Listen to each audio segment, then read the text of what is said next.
Last lecture पर हम लोगों ने फोटोसिंथेसिस का सेकंड लेक्चर कंप्लीट कर लिया था, जिसमें टाइप ऑफ पिगमेंट जो फोटोसिंथेसिस में इन्वॉल्व थे वो पढ़ लिया था।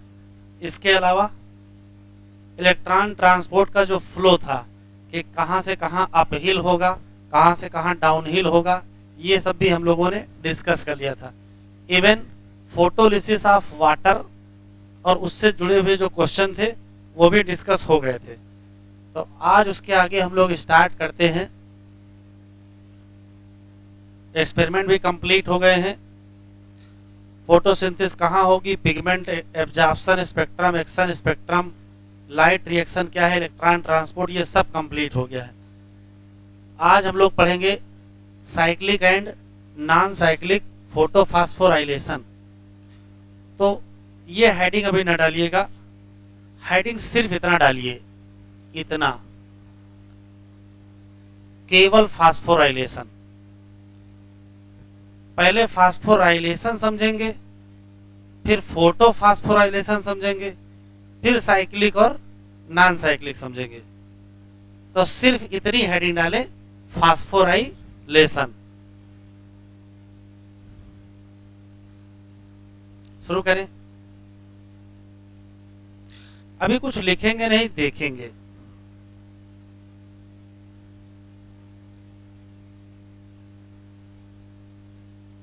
तो मेन हेडिंग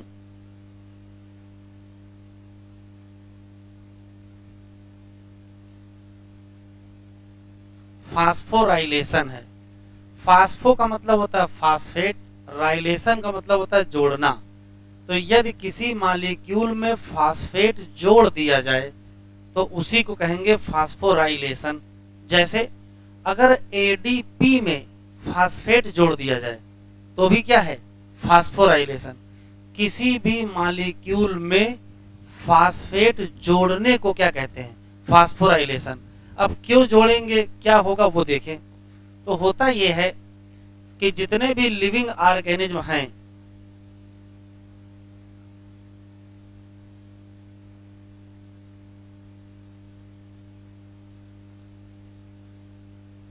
उन सब के पास ये योग्यता है कि कोई अगर मॉलिक्यूल ऑक्सीडाइज हो सकता है तो उसको कहते हैं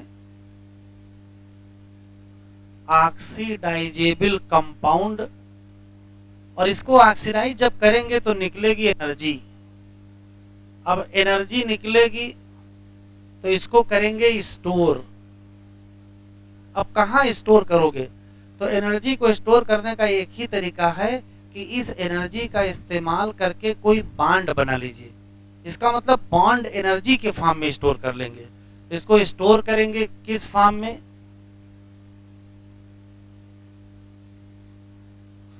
बॉन्ड एनर्जी के फॉर्म में स्टोर करेंगे। अब कौन से बॉन्ड एनर्जी के फॉर्म में स्टोर करेंगे, तो एक काम ना करें कि जो एडीपी है इसमें फास्फेट जोड़ा जाए तो क्या बन जाएगा, एटीपी बनेगा। जब एटीपी बनाओगे तो फास्फेट को इसमें जोड़ोगे और जोड़ोगे तो बॉन्ड बनाओगे। तो जो यहाँ बॉन्ड बनाओगे उसी में क्या हो जाएगा, ये बॉन्ड एनर्जी स्टोर हो जाएगा। तो जब कभी एटीपी बनाई जाती है तो वो इसी पर्पस से बनाई जाती है कि जो एनर्जी है वो वेस्ट ना हो, उसको बॉन्ड एनर्जी के फॉर्म में स्टोर कर लें। अब क्या स्टोर करेंगे, तो एटीपी बना लेंगे। तो फास्फोराइलेशन क्या है, तो कहोगे फॉर्मेशन है ऑफ एटीपी। कहां से, from ADP and inorganic phosphate. तो एटीपी में क्या होगा, बॉन्ड एनर्जी होगी। एक बात। अब सवाल यह है कि एनर्जी लाओगे कहां से, जिस एनर्जी का इस्तेमाल करके आपने बॉन्ड बनाया है वो एनर्जी कहां से लाओगे। तो हमारे पास दो ऑप्शन है, या तो वो एनर्जी सनलाइट की हो, या तो वो एनर्जी किसकी हो, सनलाइट की हो, और या तो फिर ग्लूकोज के ऑक्सीडेशन से एनर्जी मिले। तो यदि इस बॉन्ड एनर्जी को पूरा करने के लिए सनलाइट का इस्तेमाल किया जाए या सनलाइट की एनर्जी का इस्तेमाल किया जाए तो इसी को कहोगे क्या, फोटो फास्फोराइलेशन। और अगर इसी के लिए एनर्जी कहां से आए, ग्लूकोज के ऑक्सीडेशन का एनर्जी इस्तेमाल करके एटीपी बनाया जाए, तो इसी को कहते हैं ऑक्सीडेटिव फास्फोराइलेशन। बस फर्क यह है कि भाई फोटो फास्फोराइलेशन का मतलब एटीपी बनाओ लाइट की मदद से, तो ये कहां होगा, तो ये तो क्लोरोप्लास्ट में होगा। तो ये घटना कहां होती है, क्लोरोप्लास्ट में होती है। जबकि ऑक्सीडेशन से निकलने वाली एनर्जी का इस्तेमाल करके अगर आपने एटीपी बनाया तो ये घटना कहां होती है, ये माइटोकॉन्ड्रिया में। तो ऑक्सीडेटिव फास्फोराइलेशन कहां होगा, माइटोकॉन्ड्रिया। तो फिर आ जाते हैं, फास्फोराइलेशन फिर दो प्रकार का होता है। एक कौन सा, फोटो फास्फोराइलेशन, और दूसरा कौन सा, ऑक्सीडेटिव फास्फोराइलेशन। अब हमको पढ़ना सिर्फ ये है, हमको क्या पढ़ना है, फोटो फास्फोराइलेशन। तो ये जो फोटो फास्फोराइलेशन है ये दो प्रकार का होता है, एक होता है साइक्लिक और एक होता है नॉन साइक्लिक। तो एनसीईआरटी पे तो सीधे हेडिंग डाल दिया है cyclic and non cyclic photo phosphorylation, लेकिन सीधे है नहीं। पहले फास्फोराइलेशन क्या है ये समझ में आए, फास्फोराइलेशन दो टाइप का है ये समझ में आए, फिर जो दो टाइप का उसमें भी दो टाइप का है। तो क्या है, लिविंग ऑर्गेनिज्म किसी ऑक्सीडाइजेबल कंपाउंड को ऑक्सीडाइज करेंगे, इससे एनर्जी निकालेंगे, उसको स्टोर करेंगे, बॉन्ड एनर्जी। अब इस बॉन्ड एनर्जी को किस फॉर्म में स्टोर करेंगे, तो कहोगे एटीपी बना के स्टोर करेंगे। एटीपी बनाने में एडीपी में पी जोड़ना पड़ेगा, तो बॉन्ड भी तो बनाना पड़ेगा। जब किसी मॉलिक्यूल में पी जोड़ा जाता है तो उसको कहते क्या है, फास्फोराइलेशन। अब चाहे एडीपी में पी जोड़ो तो भी फास्फोराइलेशन है। तो फास्फोराइलेशन का रियल मतलब क्या है, तो रियल मतलब तो इतना ही है, एटीपी सिंथेसिस है। अब एटीपी सिंथेसिस करोगे एडीपी से, उसके लिए हमको चाहिए एनर्जी। अब एनर्जी लाओगे कहां से, तो दो ऑप्शन है, या तो सनलाइट की एनर्जी का इस्तेमाल करके आप बॉन्ड बना लीजिए, और या तो ऑक्सीडेशन की एनर्जी का इस्तेमाल करके बॉन्ड बना लीजिए। अगर सनलाइट की एनर्जी का इस्तेमाल करके आपने बॉन्ड बनाया और एटीपी बनी तो नाम क्या होगा, फोटो फास्फोराइलेशन। और अगर ऑक्सीडेशन की एनर्जी का इस्तेमाल करके बॉन्ड बनाया तो नाम क्या होगा, ऑक्सीडेटिव फास्फोराइलेशन। फोटो वाला कहाँ होता है, क्लोरोप्लास्ट पर होता है, और ये कहाँ होता है, माइटोकॉन्ड्रिया। तो जब लाइट एनर्जी का इस्तेमाल करके एटीपी बन गए तो फोटो फास्फोराइलेशन, और ऑक्सीडेशन की एनर्जी का इस्तेमाल करके बन गए तो ऑक्सीडेटिव फास्फोराइलेशन। हमको ऑक्सीडेटिव वाला अभी पढ़ना नहीं, जो तो हम लोग माइटोकॉन्ड्रिया में पढ़ेंगे। यहाँ पढ़ना कौन सा है, फोटो फास्फोराइलेशन, और वो फिर दो टाइप का होता है, साइक्लिक और नॉन साइक्लिक। लिखो,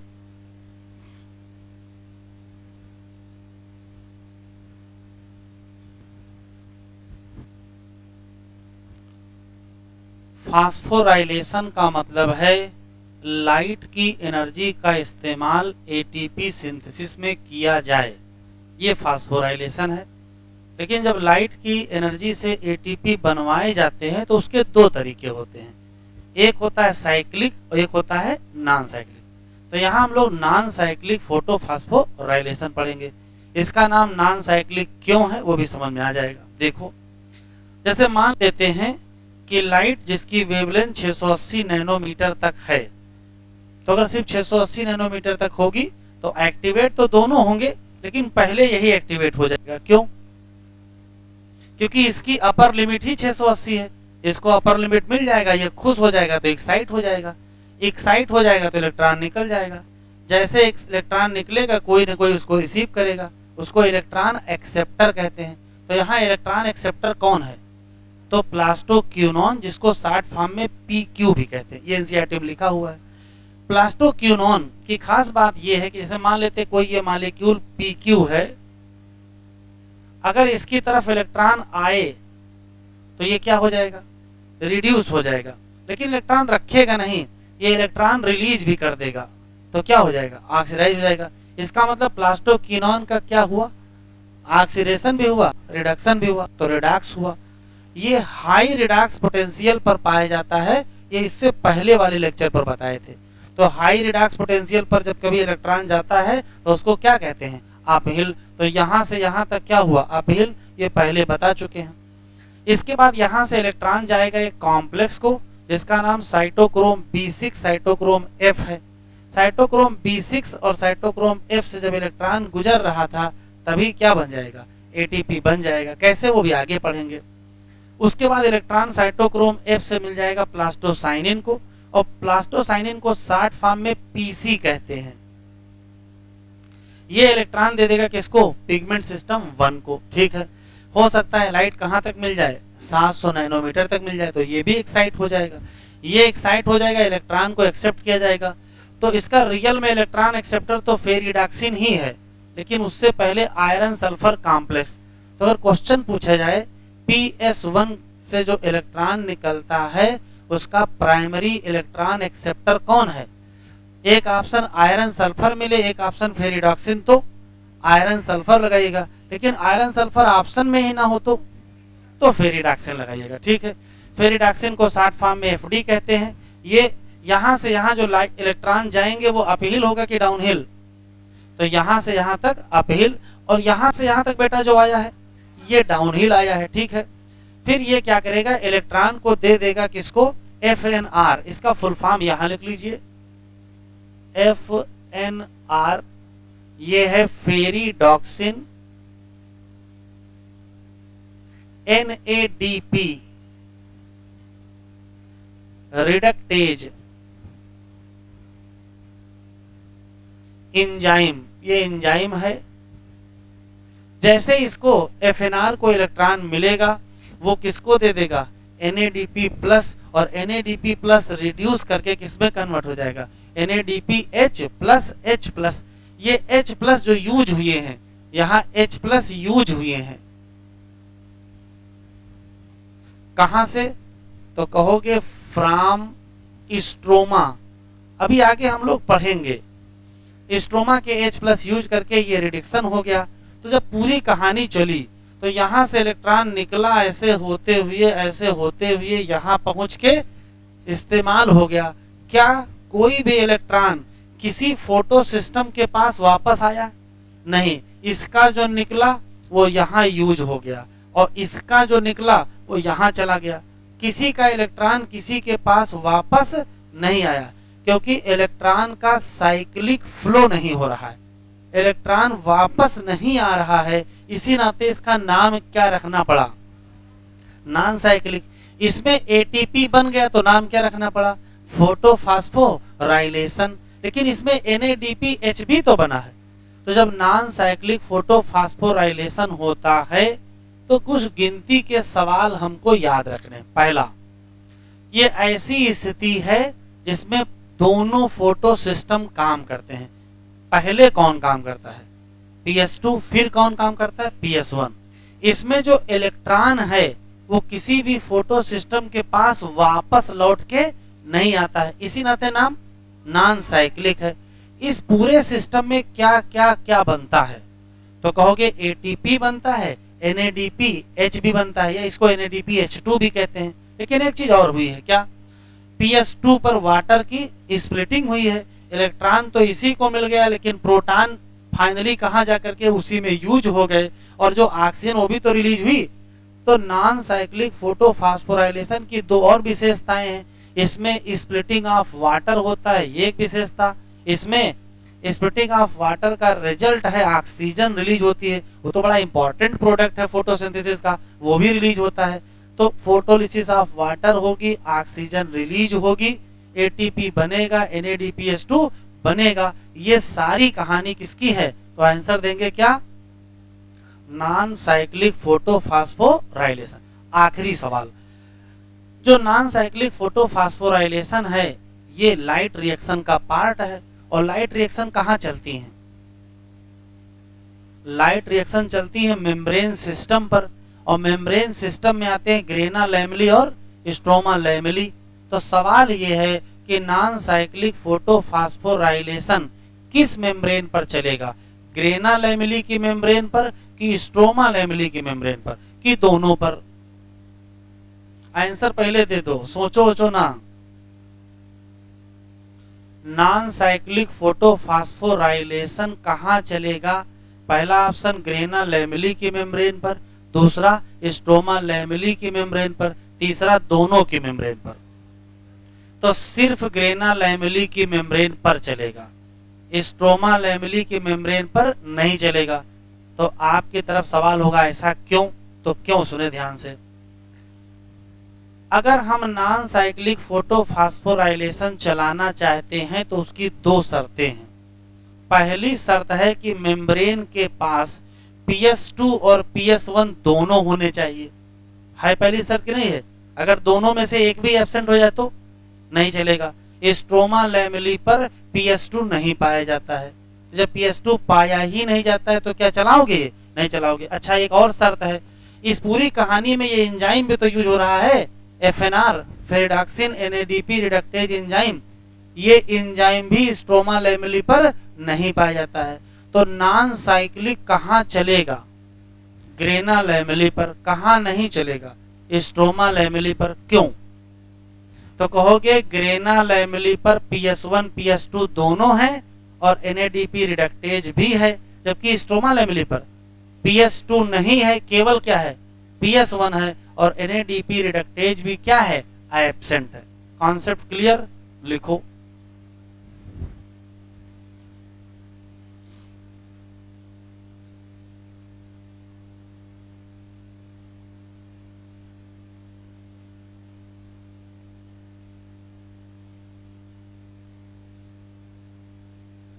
लिख लीजिए, अभी एक बार फिर से एक्सप्लेन कर देंगे। जो हम लिख रहे हैं उसे लिख डालिए। तो फिर से सुन लेते हैं। नॉन साइक्लिक फोटोफॉस्फोराइलेशन के ये क्वेश्चंस हैं। जैसे पहला सवाल, ये कब होता है? तो कहोगे जब दोनों PS2 और PS1 फंक्शनल हो, वो भी लाइन में। कैसे? पहले काम करेगा PS2, बाद में काम करेगा PS1। इलेक्ट्रॉन कभी भी वापस नहीं आएगा किसी भी फोटो सिस्टम के पास। दोनों चीज ATP भी बनेगा और NADPH भी बनेगा। हाँ, इसकी खास बात है, यहाँ स्प्लिटिंग ऑफ वाटर भी होगा। वो होगी कहाँ? PS2 पर होगी, और उसी का रिजल्ट होगा रिलीज ऑफ ऑक्सीजन। इतनी क्वेश्चन है। ये कहाँ होती है? तो ये मेम्ब्रेन ऑफ ग्रेना लैमेली पर देखने को मिलती है। क्यों? क्योंकि यहाँ दोनों चीजें हैं, PS1 और PS2 पाया जाता है, और यहाँ NADP रिडक्टेज जो FNR है वो भी पाया जाता है। ये नहीं होती है कहाँ? स्ट्रोमा लैमेली की मेम्ब्रेन पर। क्यों? यहाँ दो समस्याएं, एक तो PS2 एब्सेंट है, PS1 तो है प्रेजेंट, और दूसरा NADP रिडक्टेज भी क्या है? एब्सेंट है। इसी चक्कर में ये कहाँ नहीं होता है? स्ट्रोमा लैमेली पर नहीं होता है। अब अगला है क्या? अगला है साइक्लिक फोटोफॉस्फोराइलेशन। तो हेडिंग डालो, साइक्लिक फोटोफॉस्फोराइलेशन। दो बार फोटो लिख गया है।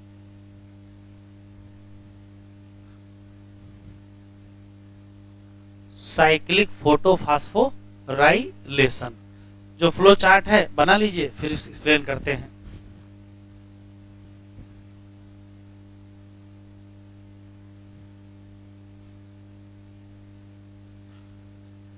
अब है साइक्लिक फोटोफॉस्फोराइलेशन। नाम ही से पता चल रहा है कि यहाँ कुछ रिपीट हो रहा होगा या सर्कुलेट हो रहा होगा। क्या देखो, तो होता यह है कि PS1 से निकलता है electron iron sulphur complex,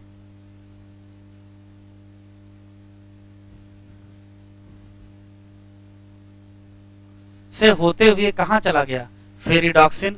ferredoxin के पास जब इलेक्ट्रॉन गया तो इसको आदत है कि अपना इलेक्ट्रॉन NADP रिडक्टेज को दे करके और NADP को रिड्यूस करा देंगे। लेकिन बहुत देर इसके पास इलेक्ट्रॉन रुका रहा और कोई इलेक्ट्रॉन लेने नहीं आया। क्यों? क्योंकि जहां ये घटना हो रही है वहां NADP रिडक्टेज ही एब्सेंट है, और वो जगह कौन सी है? Stroma lamellae. तो स्ट्रोमा लैमेली पर जब PS1 एक्टिवेट हुआ, वहां से इलेक्ट्रॉन निकला, फेरिडॉक्सिन के पास गया, तो इलेक्ट्रॉन लेने कौन नहीं आया? NADP reductase. तो बहुत देर तो अपने पास रखेंगे नहीं, किसी न किसी को दे देंगे। तो पता चला बगल में कौन है? साइटोक्रोम B6F का कॉम्प्लेक्स, कहीं इन्हीं को दे दो। तो इलेक्ट्रॉन किसके पास चला गया? साइटोक्रोम B6F के पास। वो अपने पास तो रखते नहीं, किसको दे देते हैं? प्लास्टोसाइनिन। और वापस किसको पहुंचा देगा? PS1। ये भी खुश, अपना इलेक्ट्रॉन घूम के फिर कहाँ आ गया? PS1। तो जब इलेक्ट्रॉन फोटो सिस्टम में वापस लौट आए तो नाम साइक्लिक हो गया। अब इस कड़ी में ATP तो बन ही गया, ATP बन गया, तो पूरा नाम साइक्लिक फोटोफॉस्फोराइलेशन। तो हुआ ये कि जब केवल फोटो सिस्टम 1 काम करे, फोटो सिस्टम 2 काम ना करे, इलेक्ट्रॉन वापस फोटो सिस्टम 1 में लौट आए, ATP बन जाए, लेकिन NADPH2 ना बने, तो नाम क्या पड़ेगा? Cyclic photophosphorylation. अब जब इनके पास इलेक्ट्रॉन वापस लौट ही आया है, तो क्या वाटर तोड़ने की आवश्यकता है? नहीं। तो ना तो वाटर टूटेगा, और अगर वाटर नहीं टूटा तो ऑक्सीजन निकलेगी? नहीं निकलेगी। तो ना वाटर स्प्लिट हुआ है, ना ऑक्सीजन रिलीज हुई है। तो साइक्लिक और नॉन साइक्लिक में कंपेयर बता दीजिए। नॉन साइक्लिक में दोनों फोटो सिस्टम काम करते हैं, साइक्लिक में केवल एक काम करता है, कौन सा? 1। नॉन साइक्लिक में कभी इलेक्ट्रॉन सर्कुलेट वापस नहीं होता है, यहाँ इलेक्ट्रॉन वापस सर्कुलेट होता है। नॉन साइक्लिक में ATP NADPH2 दोनों बनते हैं, यहाँ ATP बनता है, NADPH2 नहीं बनता है। नॉन साइक्लिक में वाटर की स्प्लिटिंग होती है, ऑक्सीजन निकलता है, यहाँ ना स्प्लिटिंग होती है ना ऑक्सीजन निकलता है। नॉन साइक्लिक कहाँ होता है? ग्रेना लैमेली पर। तो साइक्लिक कहाँ होगा? Stroma lamellae. यहां तक तो सही है। साइक्लिक स्ट्रोमा पर होता है, क्यों? वही 2 कारण। साइक्लिक स्ट्रोमा पर होता, उसके 2 कारण। पहला कारण, यहाँ PS2 नहीं है, और एक NADP रिडक्टेज भी नहीं है। यहां तो बिल्कुल क्लियर है, इतना लिखो पहले।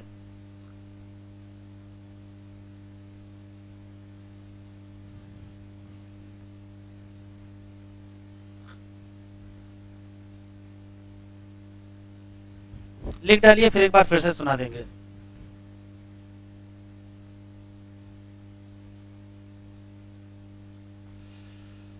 साइक्लिक फोटोफॉस्फोराइलेशन का मतलब है किसी भी फोटो सिस्टम से निकलने वाला इलेक्ट्रॉन वापस फोटो सिस्टम के पास फिर आ जाए, बस साइक्लिक हो गया।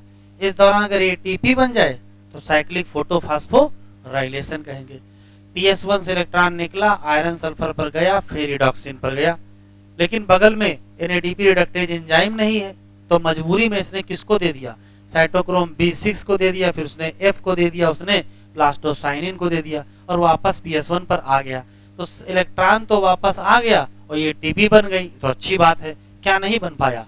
NADPH नहीं बन पाया, वाटर भी नहीं टूटा है, तो ऑक्सीजन भी नहीं रिलीज होगी। ये अक्सर कहाँ होती है? स्ट्रोमा लैमेली पर। क्यों? क्योंकि स्ट्रोमा लैमेली पर 2 समस्याएं हैं, एक PS2 नहीं है और एक NADP रिडक्टेज नहीं है। चलो, कौन सा फंक्शनल होगा? केवल PS1। कौन सा नहीं होगा? PS2। इलेक्ट्रॉन सर्कुलेट वापस कहां पहुंच जाएगा? Photo system. किसमें? PS1। केवल क्या बनेगी? ATP। क्या नहीं बनेगा? NADPH2 नहीं बनेगा। क्या नहीं होगा? वाटर की स्प्लिटिंग। तो क्या नहीं होगा?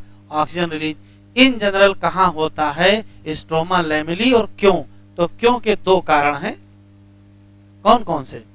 पहला PS2 एब्सेंट और दूसरा NADP रिडक्टेज भी एब्सेंट। लेकिन बगल में मैंने कुछ और लिख रखा है, ये ग्रेना लैमेली पर भी हो सकता है। अब सवाल ये है कि ग्रेना लैमेली पर तो PS2 भी है और ग्रेना लैमेली पर तो NADP रिडक्टेज भी है, तो ग्रेना लैमेली को साइक्लिक चलाने की क्या आवश्यकता है? लेकिन साइक्लिक वहां हो सकता है, तो जरा आराम से बताएं, ग्रेना लैमेली पर साइक्लिक फोटोफॉस्फोराइलेशन किस परिस्थिति में चल सकता? व्हेन? तो एक काम किया जाए, लाइट जो दी जाए उसकी वेवलेंथ कितनी हो, 680 से लेकर के 700। तो अगर 680 के नीचे की लाइट नहीं होगी तो क्या PS2 एक्टिवेट होगा? भाई PS2 की रेंज है 400 से 680 और लाइट दे रहे हो 680 से ऊपर। तो अगर 680 के ऊपर की लाइट दे रहे होगे तो भले ही वहां PS2 है लेकिन वो एक्टिवेट नहीं होगा। तो कौन एक्टिवेट होगा? केवल PS1 एक्टिवेट होगा। और अगर सिर्फ PS1 एक्टिवेट हो गया तो फिर कहानी भाई हो जाएगी क्या, साइक्लिक हो जाएगी। तो ये कब होगा ग्रेनल एमिली पर? तो जब केवल लाइट कितनी मिले, बियॉन्ड 680, 680 के ऊपर, मतलब 680 मिले, 690, 80 ना मिले, 690 मिले या कितनी मिले, 690 मिले, 95 मिले, 700 मिले, तब कौन एक्टिवेट होगा? केवल PS1। और अगर सिर्फ PS1 एक्टिवेट हुआ तो क्या होगा, साइक्लिक चलेगी। तो कब, when light available only beyond 680 nanometer, मतलब 680 से लेकर के कितनी, 700।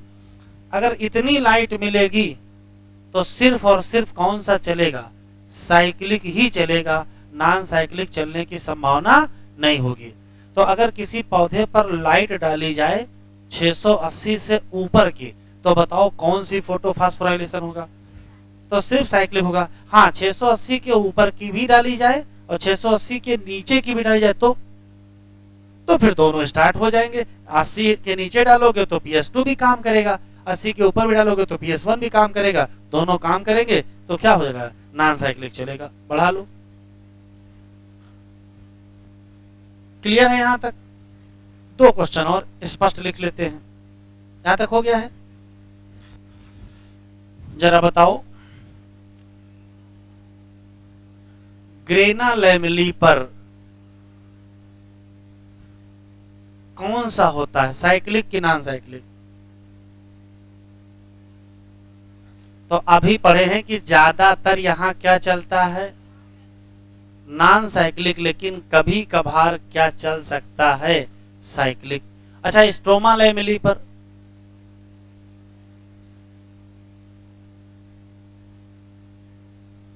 तो यहां केवल और केवल क्या चलेगा, साइक्लिक चलेगा। लिखते चलो। अच्छा बताओ, नॉन साइक्लिक कहां चलता है?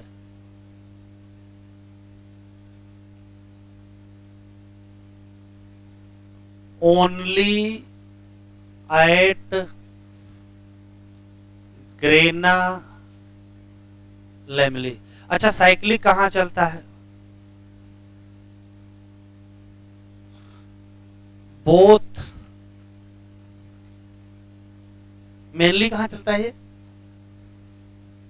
Both stroma lamellae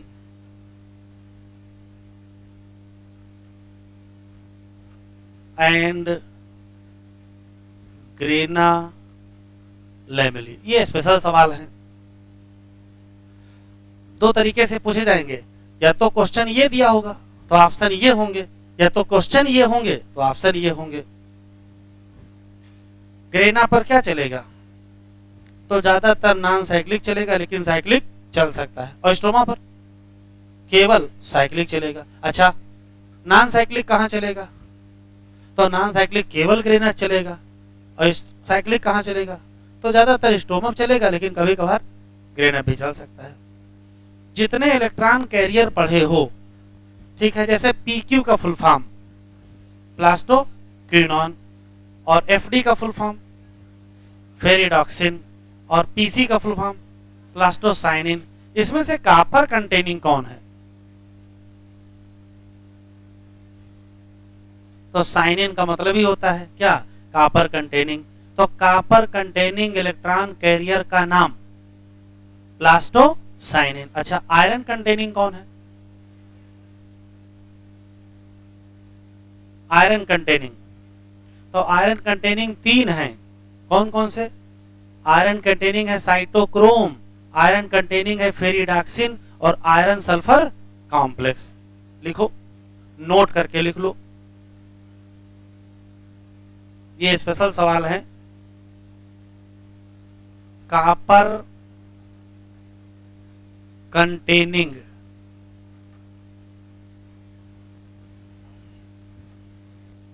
copper containing में क्या होगे? तो आंसर देंगे प्लास्टोसाइनिन। फिर आंसर क्वेश्चन आएगा आयरन कंटेनिंग,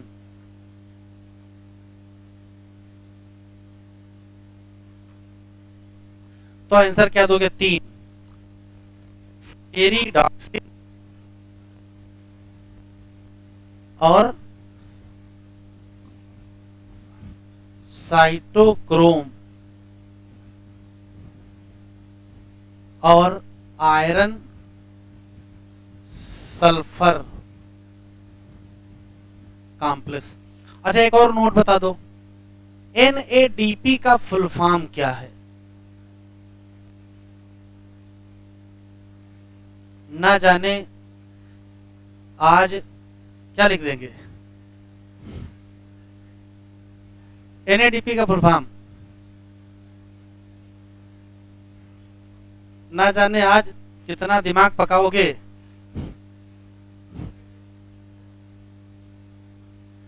तो N से है निकोटिनामाइड, A से एडेनिन, D से डाई न्यूक्लियोटाइड और P से फास्फेट। लिखो भैया,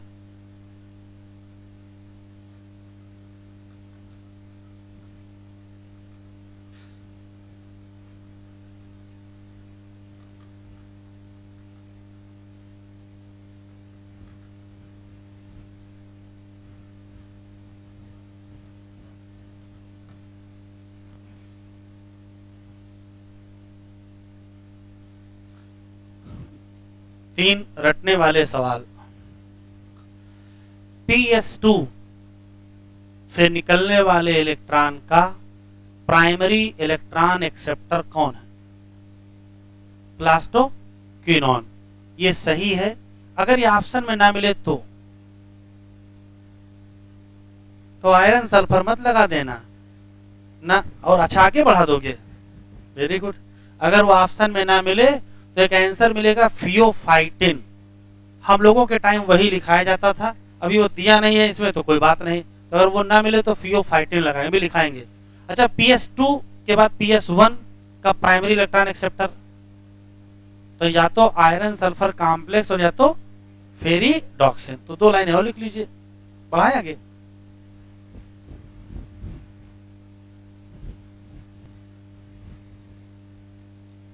चार क्वेश्चन आउट हो गए हैं टेस्ट के।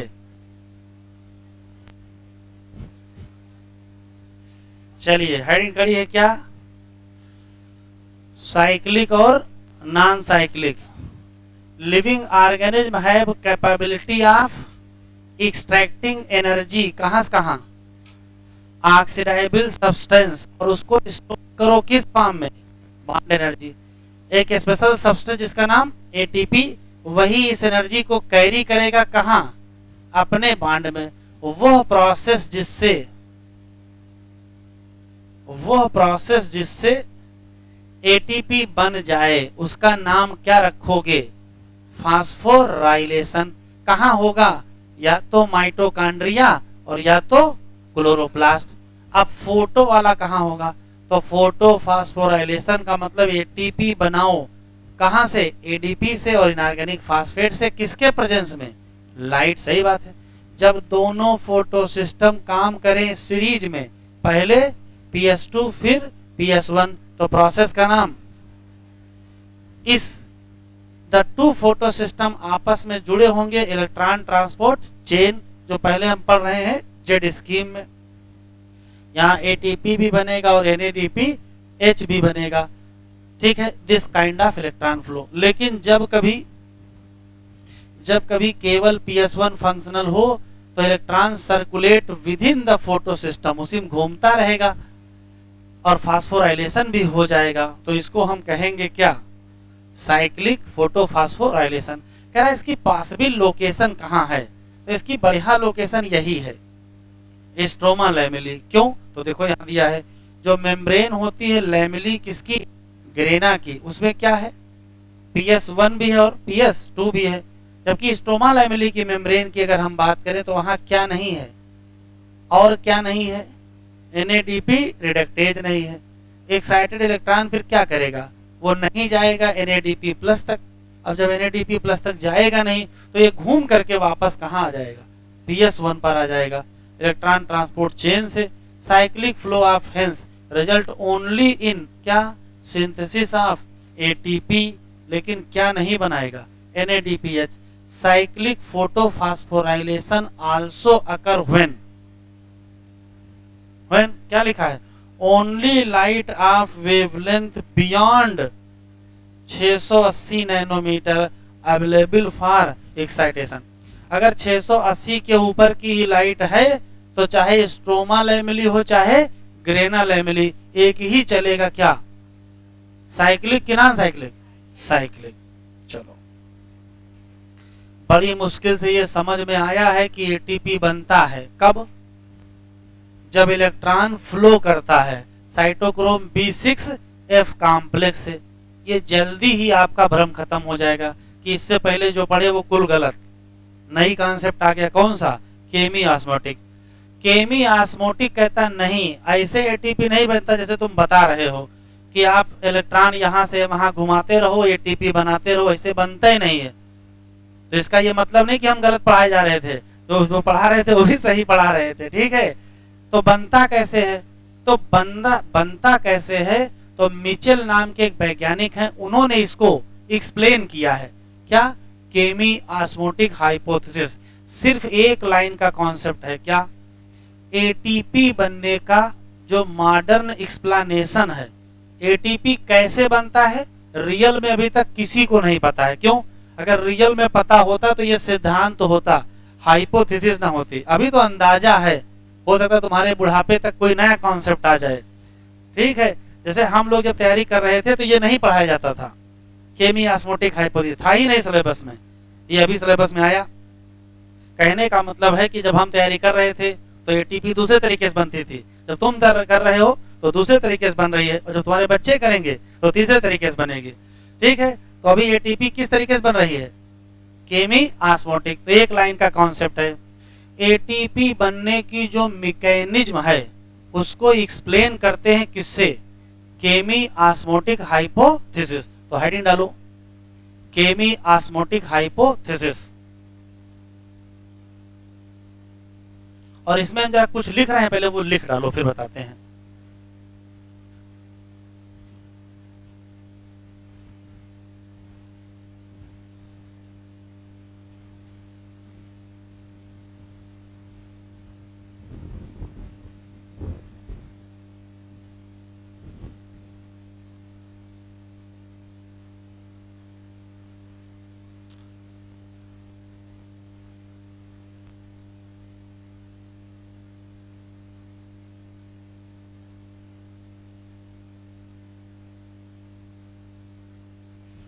तो जो लिखना पहले उसे लिख लीजिए, फिर एक्सप्लेन करते हैं।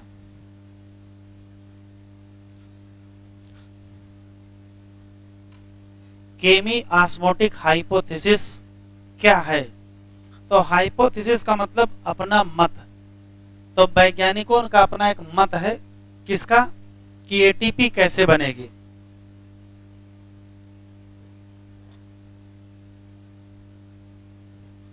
देखिए क्या है, chemiosmotic hypothesis mechanism of ATP synthesis है, ठीक, बात खत्म। केमी ऑस्मोटिक हाइपोथेसिस कहती है कि ATP तभी बनेगी जब प्रोटॉन का ग्रेडियंट बनेगा। अब प्रोटॉन का ग्रेडियंट का मतलब क्या होता है, तो ऐसी कोई जगह जहां एक तरफ प्रोटॉन ज्यादा हो और दूसरी तरफ प्रोटॉन कम हो, तो अंतर होगा, अंतर को ही क्या कहते हैं, ग्रेडियंट कहते हैं। तो केमी ऑस्मोटिक कहती है कि अगर ATP बनाना चाहते हो तो प्रोटॉन ग्रेडियंट होना चाहिए मेम्ब्रेन के क्रॉस। मतलब मान लेते ये मेम्ब्रेन है तो एक तरफ प्रोटॉन ज्यादा होने चाहिए, दूसरी तरफ प्रोटॉन कम होने चाहिए। तो वैज्ञानिकों ने पूछा वो मेम्ब्रेन कौन सी है, जिसके क्रॉस ये प्रोटॉन ग्रेडियंट बनाना है।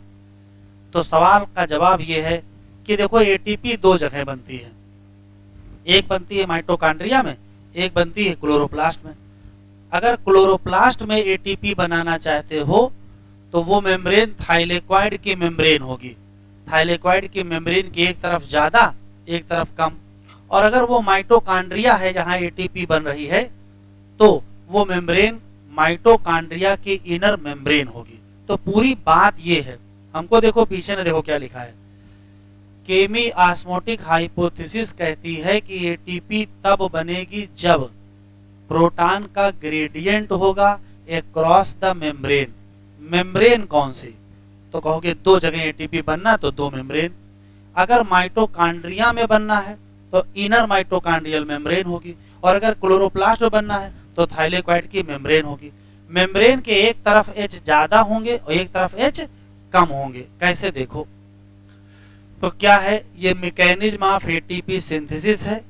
ये कहती है कि उसके लिए जरूरी है क्या बनाओ, प्रोटॉन का ग्रेडियंट किसके क्रॉस, मेम्ब्रेन। मेम्ब्रेन कौन सी? थाइलेक्वाइड की भी मेम्ब्रेन और इनर माइटोकॉन्ड्रियल मेम्ब्रेन। वो डिपेंड करेगा ऑर्गेनेल कौन सा है।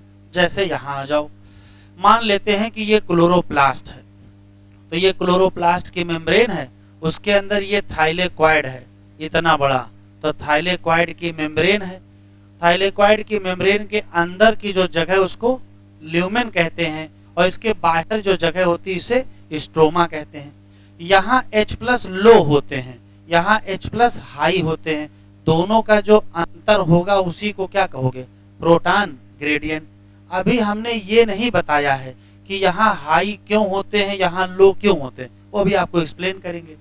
ये मान लेते हैं कि माइटोकॉन्ड्रिया है, तो माइटोकॉन्ड्रिया में ये आउटर मेम्ब्रेन है, माइटोकॉन्ड्रिया की ये इनर मेम्ब्रेन है। आउटर मेम्ब्रेन इनर मेम्ब्रेन के बीच की जगह का नाम इंटरमेम्ब्रेनल स्पेस, और इसके अंदर जो जगह होती है, इनर मेम्ब्रेन के अंदर की तरफ जो जगह होती है उसे मैट्रिक्स ऑफ माइटोकॉन्ड्रिया कहते हैं। यहाँ लो होते हैं, इंटरमेम्ब्रेनल स्पेस में ज्यादा होते हैं, तो अंतर हुआ, अंतर को क्या कहोगे, प्रोटॉन ग्रेडियंट। तो घुमा फिरा करके जो बात ये है कि प्रोटॉन ज्यादा है कहीं और प्रोटॉन कम है कहीं। कहाँ ज्यादा है तो कहोगे अगर वो क्लोरोप्लास्ट है तो कहाँ ज्यादा है, ल्यूमेन ऑफ थाइलेक्वाइड। और अगर वो माइटोकॉन्ड्रिया है तो कहाँ ज्यादा है, इनर मेम्ब्रेन या इंटरमेम्ब्रेनल स्पेस। यहाँ तक बिल्कुल क्लियर। फिर यही केमी ऑस्मोटिक ही कहती है कि सिर्फ प्रोटॉन ग्रेडियंट बन जाने से एटीपी नहीं बनेगी। एटीपी तो फाइनली तब बनेगी जब प्रोटॉन ग्रेडियंट टूटेगा। अब ये टूटेगा मतलब क्या है, तो प्रोटॉन ग्रेडियंट टूटने का मतलब है कि जहां H+ ज्यादा है वहां से कहां चले जाएं, जहां कम हो। तो देखो क्या हुआ, ल्यूमेन ऑफ थाइलेक्वाइड से H+ चले और यहां चले आए, और ये जगह कौन सी है, स्ट्रोमा। तो अगर ल्यूमेन से स्ट्रोमा में आएंगे किसके थ्रू, एटीपी सिंथेज के थ्रू, तो क्या बन जाएगा, एटीपी बन जाएगा। ऐसे यहाँ माइटोकॉन्ड्रियम हो, माइटोकॉन्ड्रियम यहाँ ज्यादा है यहाँ कम है, तो यहाँ से यहाँ मतलब इंटरमेम्ब्रेनल स्पेस से कहाँ चले जाएंगे, मैट्रिक्स में। किसके थ्रू, एटीपी सिंथेज के थ्रू। तो यहाँ भी क्या बन जाएगी, एटीपी बन जाएगी। तो एटीपी बनने के लिए क्या क्या क्या जरूरी है, तो कहोगे प्रोटॉन ग्रेडियंट जरूरी है, और प्रोटॉन ग्रेडियंट का टूटना जरूरी है। और प्रोटॉन ग्रेडियंट टूटेगा कब, जब H+ मूव करेगा कहां से, अपने हाई से अपने लो। क्लोरोप्लास्ट में कहां से कहां मूव करता है, क्लोरोप्लास्ट में कहां से कहां मूव करता है, तो ल्यूमेन ऑफ थाइलेक्वाइड से स्ट्रोमा। और माइटोकॉन्ड्रिया में इंटरमेम्ब्रेनल स्पेस से मैट्रिक्स। तो देखो यही यहां लिखा है, क्लोरोप्लास्ट में प्रोटॉन कहां एक्युमुलेट होंगे, तो कहोगे ल्यूमेन ऑफ थाइलेक्वाइड। और माइटोकॉन्ड्रिया में प्रोटॉन कहां एक्युमुलेट होंगे, इंटरमेम्ब्रेनल स्पेस। कह रहा इतना जरूरी क्यों है proton gradient, why proton gradient so necessary for ATP synthesis. इतना क्यों पीछे पड़े हो प्रोटॉन ग्रेडियंट के, तो बता रहे हैं कि जब होगा क्या, ब्रेकडाउन किसका, प्रोटॉन ग्रेडियंट, तभी क्या बनेगी, एटीपी। लेकिन ब्रेकडाउन होगा कैसे? तो कहोगे H+ मूव करेंगे कहां से कहां, ल्यूमेन ऑफ थाइलेक्वाइड से स्ट्रोमा, ये घटना कहां होगी, और मूव करेंगे इंटरमेम्ब्रेनल स्पेस से कहां, मैट्रिक्स, ये कहां होगी, माइटोकॉन्ड्रिया। Concept clear? फिर से सुन लेते हैं। केमी ऑस्मोटिक हाइपोथेसिस मैकेनिज्म है ये एक्सप्लेन करने की कि एटीपी कैसे बनेगी। ये मैकेनिज्म कई बातें बताती है। पहली बात कहती है कि प्रोटॉन का ग्रेडियंट अक्रॉस मेम्ब्रेन होना चाहिए।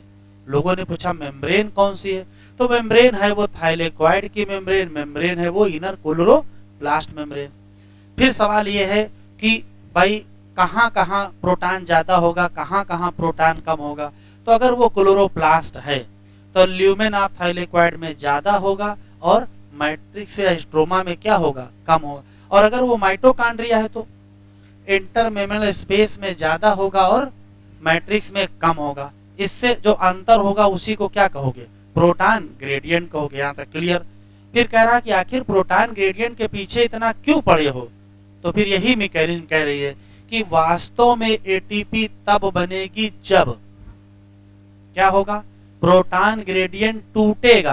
कैसे टूटेगा, जब H+ मूव करेंगे अपने हाई से अपने लो।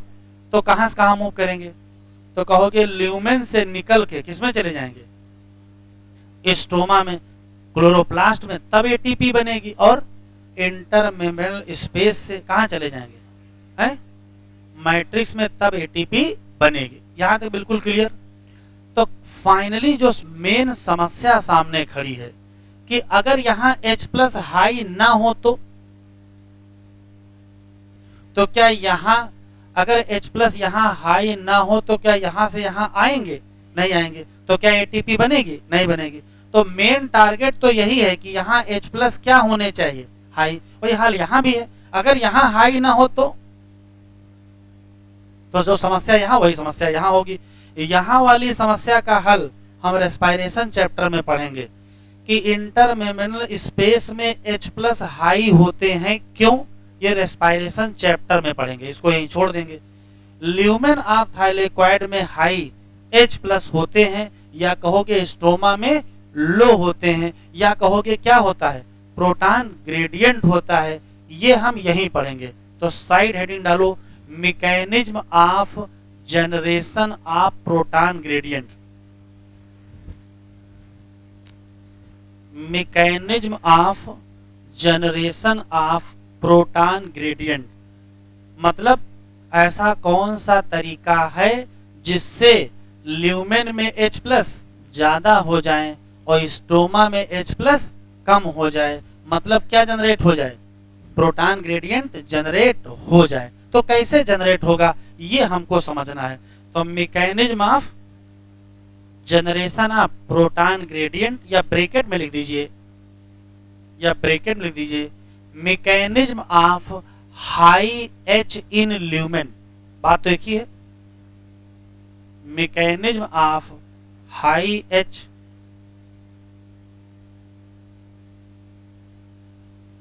H इन ल्यूमेन। तो हम भी हेडिंग डाल लेते हैं और एक डायग्राम बना लेते हैं।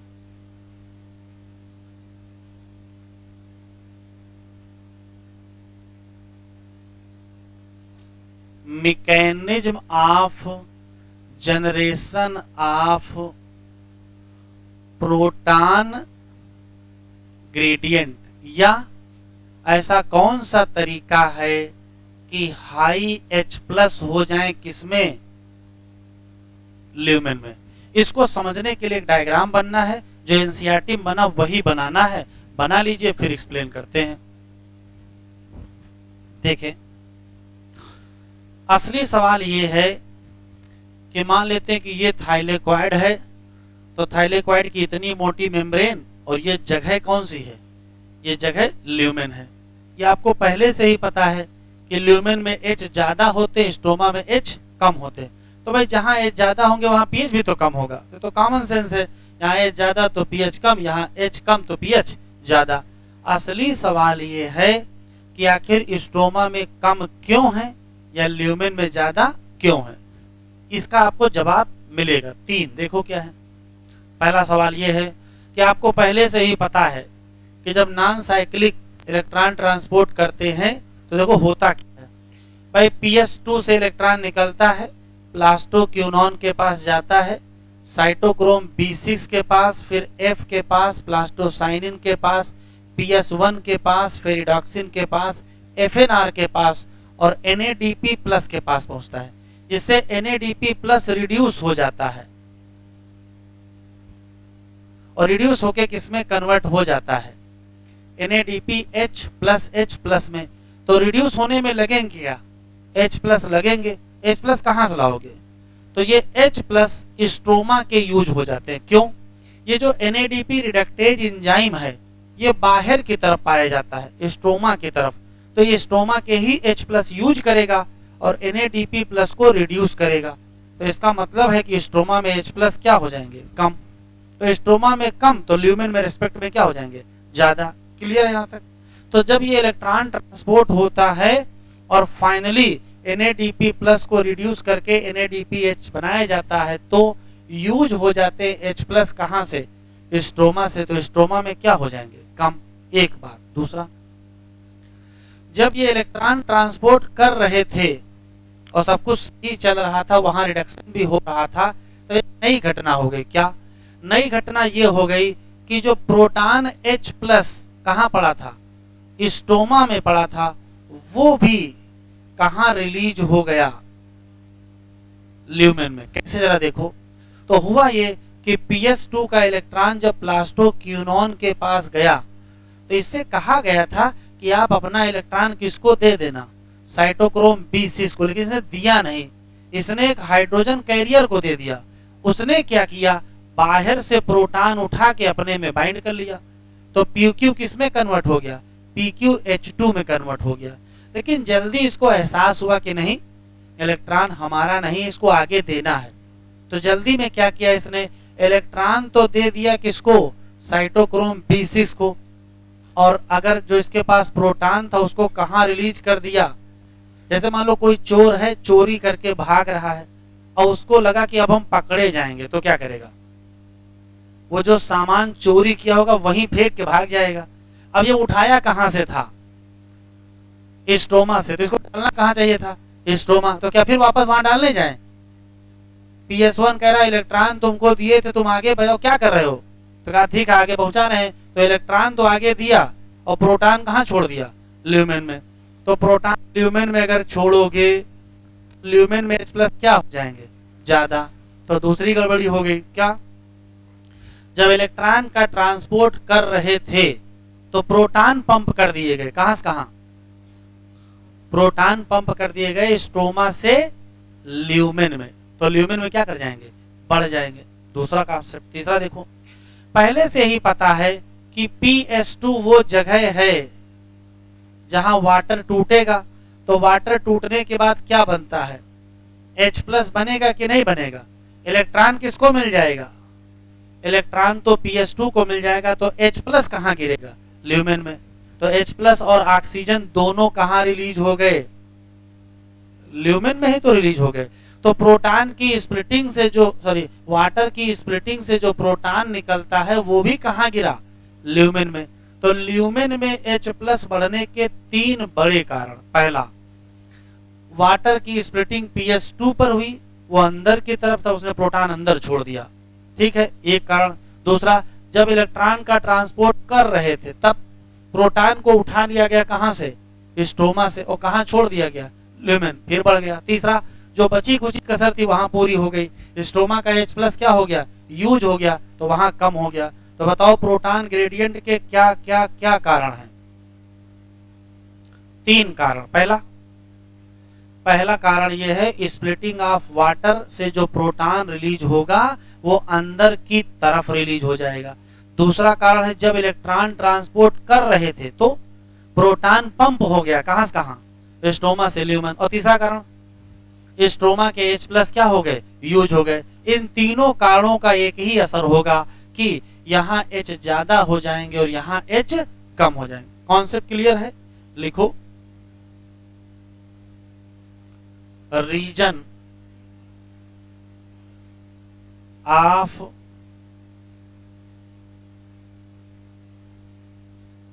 प्रोटॉन ग्रेडियंट, और लिख डालो हमारे साथ कौन कौन से रीजन। पहला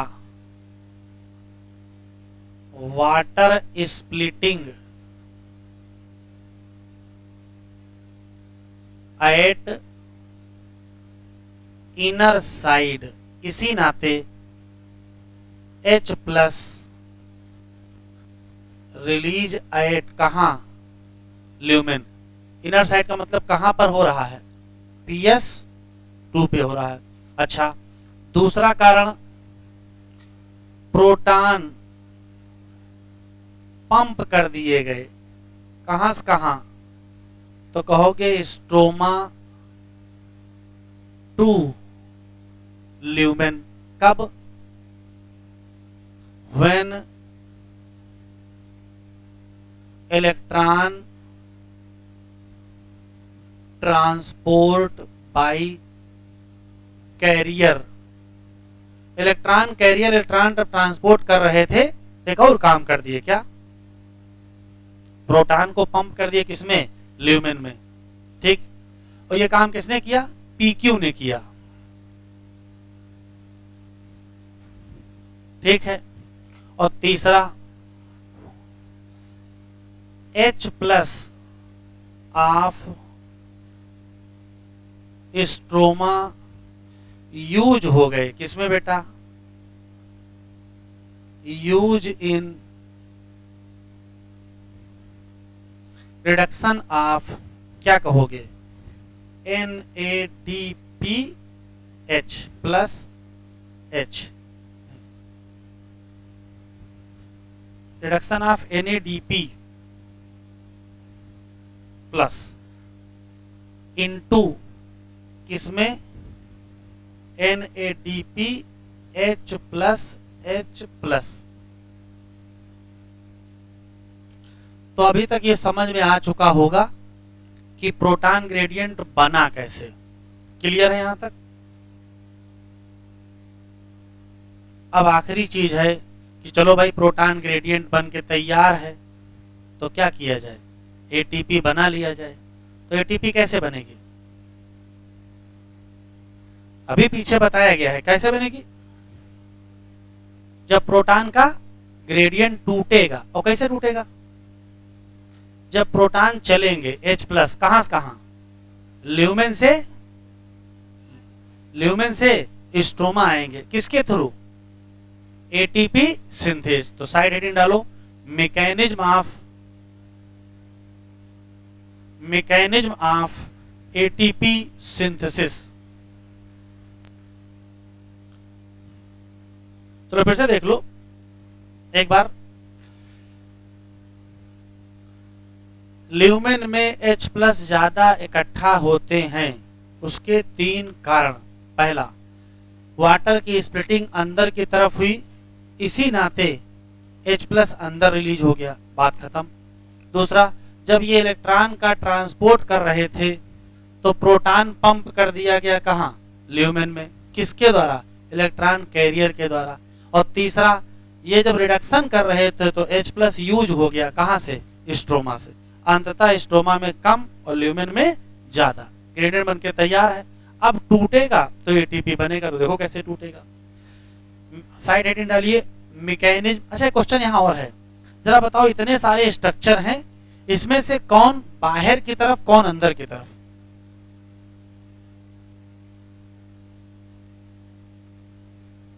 तो देखो कौन, PS2 अंदर की तरफ है, तभी तो वाटर अंदर टूटा था।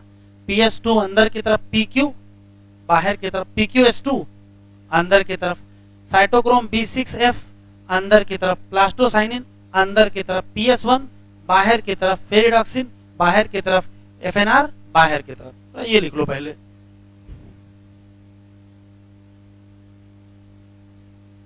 नोट में लिखिएगा।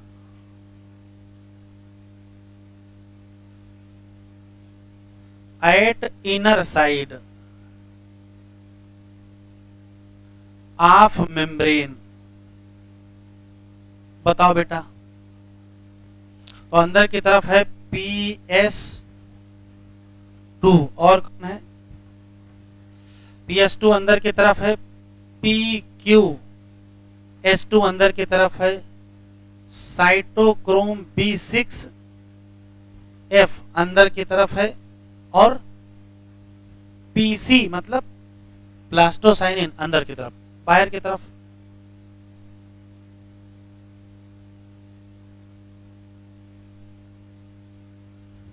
Eight outer side of membrane, बताओ। PQ बाहर की तरफ, PS1 बाहर की तरफ, FD बाहर की तरफ, और FNR मतलब NADP रिडक्टेज एंजाइम क्या हुआ? बाहर की तरफ।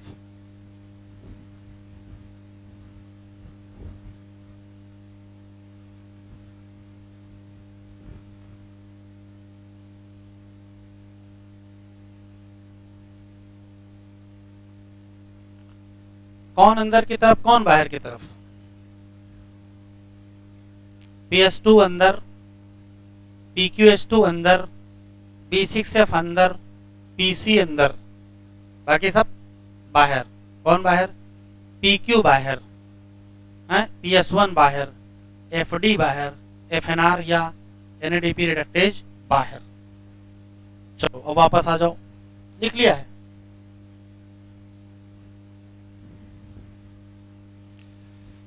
देखें, अब साइड हेडिंग डालिए, मैकेनिज्म ऑफ ATP सिंथेसिस बनेगी कैसे?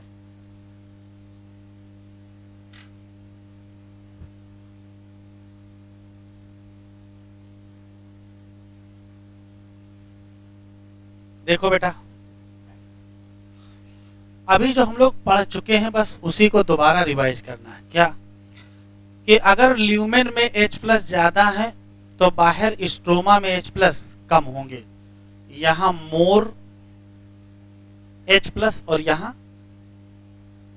तो भाई जो चीज जहां ज्यादा होगी वहां से चलेगी और जहां कम होगी वहां जाएगी। तो ठीक है, यहां से H+ बाहर आने का प्रयास करेंगे लेकिन आ नहीं पाएंगे। क्यों? बीच में है थाइलेक्वाइड की मेम्ब्रेन, और इसी थाइलेक्वाइड की मेम्ब्रेन पर एक स्ट्रक्चर पाया जाएगा जिसका नाम F0F1 पार्टिकल है। चाहे F0F1 पार्टिकल कहो, चाहे इसको ATP सिंथेज कहो, इसके रियल में दो हिस्से होते हैं। एक हिस्से का नाम CF0 है और एक हिस्से का नाम CF1 है। वो हिस्सा जो मेम्ब्रेन में धंसा हुआ है, इतनी मोटी मेम्ब्रेन है उसी में है, तो जो हिस्सा मेम्ब्रेन के अंदर है उसका नाम CF0 है, और जो हिस्सा मेम्ब्रेन में बाहर की तरफ, बाहर का मतलब स्ट्रोमा की तरफ है, उसका का नाम CF1 है। ये जो CF1 है यही असली में ATP सिंथेज है। ATP सिंथेज असली में कौन है? तो आंसर देंगे क्या? CF1। यहां नहीं, रेस्पिरेशन चैप्टर में लिखा है। ठीक, ये दो पार्ट हैं, एक का नाम है CF1, एक का नाम है CF0 और एक का नाम है CF1। ये जो H+ है इसको बाहर आना है तो इसको रास्ता चाहिए। तो ये जो CF0 है ये ट्रांस मेम्ब्रेन चैनल बनाएगा और कहेगा हमारे अंदर से गुजर जाओ। तो देखो ये H+ इसके अंदर से गुजर के आए हैं और जैसे बाहर निकले बाहर हो गए हैं। तो H+ ल्यूमेन से स्ट्रोमा में जाएंगे, किसके थ्रू? तो कहोगे CF0। उसी थ्रू क्यों गए? क्योंकि उसने बनाया है transmembrane channel. Concept clear यहां तक? दूसरा सवाल, फिर अगला कौन सा पार्ट है? CF1 जो बाहर निकला हुआ हिस्सा है। इस बाहर निकले हुए हिस्से का नाम CF1 है। ये रियल में ATP सिंथेज है। जैसे मान लेते हम CF1 है और बगल से प्रोटॉन निकलेगा, तो इतनी तेजी से प्रोटॉन निकलेगा तो हिल जाएंगे। हिल जाने का मतलब है कन्फर्मेशनल चेंज आएगा। तो इसमें क्या आएगा? कन्फर्मेशनल चेंज, क्योंकि जब प्रोटॉन निकलेगा तो एनर्जी रिलीज करेगा। प्रोटॉन जब बाहर आया तो एनर्जी निकली, उससे क्या हुआ? कन्फर्मेशनल चेंज, और उसी कन्फर्मेशनल चेंज से ये एक्टिवेट हो जाएगा और ATP को किसमें कन्वर्ट कर देगा? ATP। तो ATP कैसे बनी? ATP तब बनी जब प्रोटॉन ग्रेडियंट टूटा। और प्रोटॉन ग्रेडियंट कब टूटा? जब H+ पास हुए कहां से? ल्यूमेन से स्ट्रोमा। किसके थ्रू? तो कहोगे थ्रो ट्रांस मेम्ब्रेन चैनल बनाया किसने? सीएफ नाट। बात खत्म। दूसरा सवाल, सीएफ नाट क्या है? अंदर धसा हुआ हिस्सा, यही ट्रांस मेम्ब्रेन चैनल बनाएगा। CF1 क्या है? ये बाहर निकला हुआ हिस्सा है, यही रियल में एटीपी सिंथेज का काम करेगा। जैसे ही प्रोटॉन बाहर आएगा एनर्जी रिलीज होगी और एनर्जी का इस्तेमाल करके एडीपी से क्या बना लेंगे? एटीपी। और यही तो चाह रहे हैं, 1 घंटे से यही समझ रहे हैं कि एटीपी कैसे बनेंगे। तो लिखें, तो पहले ये लिख लें कि एटीपी सिंथेज के कितने पार्ट हैं।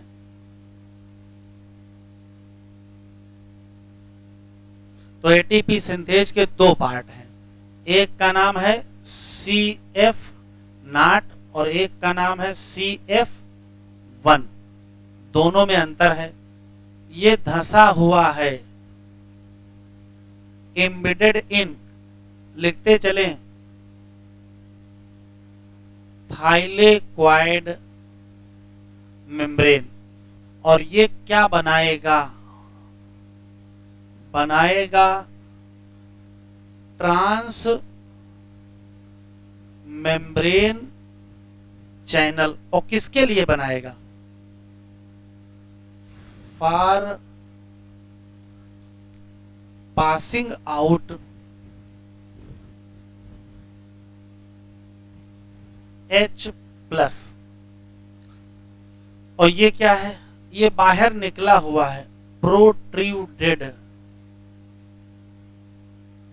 पार्ट। किधर की तरफ?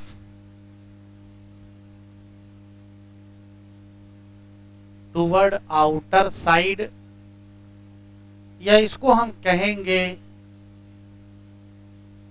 Stroma side. और ये क्या करेगा? यही वास्तव में किसका काम करेगा? ATP synthase.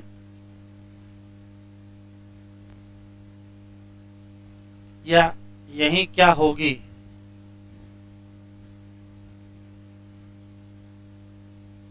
तो दोनों पार्ट के बेटा अपने अपने काम है। पहले पार्ट का काम क्या है? हाइड्रोजन को रास्ता देना। और दूसरे का काम क्या है? एटीपी बनाना। अब एटीपी कब बनेगी?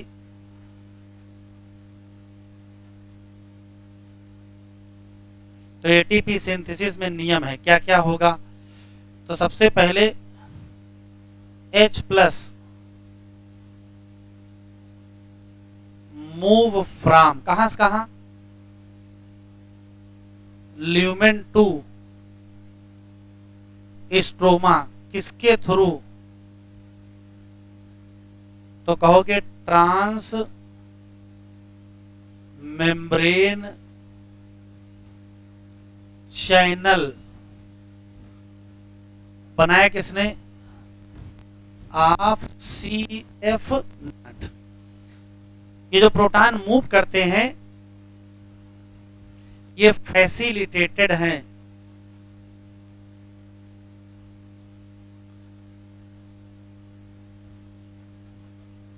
फैसिलिटेटेड का मतलब किसी की मदद से।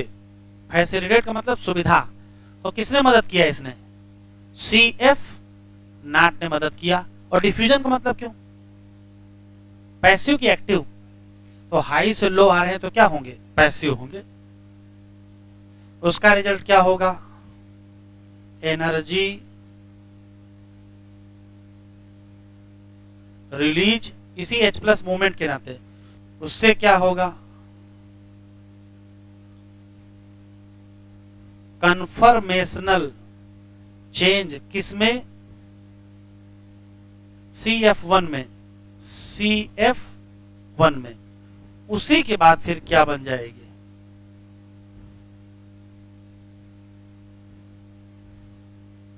ATP synthesis. पूरी कहानी का सार ये है कि केमी ऑस्मोसिस की जो ये हाइपोथेसिस है इसमें क्या क्या क्या क्या चाहिए। तो 1 घंटे में पता नहीं क्या क्या पढ़ डाले हैं, पढ़ते पढ़ते थक गए हैं। केवल यही एक ऐसी चीज है जिसमें बहुत कुछ समझना था और उम्मीद है आपको समझ में आ गया होगा। फिर भी अगर दिमाग का दही हो गया है तो कोई बात नहीं, लेक्चर देख लीजिएगा, आपको क्लियर हो जाएगा। हाँ, क्या क्या क्या चार क्या बोले हैं? तो सबसे पहले तो एक मेम्ब्रेन चाहिए, नहीं चाहिए? हाँ, और क्या चाहिए? प्रोटॉन का पंप चाहिए, जो पंप करे कहां से कहां। अच्छा, प्रोटॉन को पंप करे कहां से कहां? स्ट्रोमा से ल्यूमेन, अभी बताए हैं, ठीक है। और क्या चाहिए? Proton gradient. और क्या चाहिए? और एटीपी सिंथेज नहीं चाहिए। चार चीजें। आया हुआ सवाल भी जल्दी 2019-20 में आया है, केमी ऑस्मोसिस रिक्वायर, लिखो।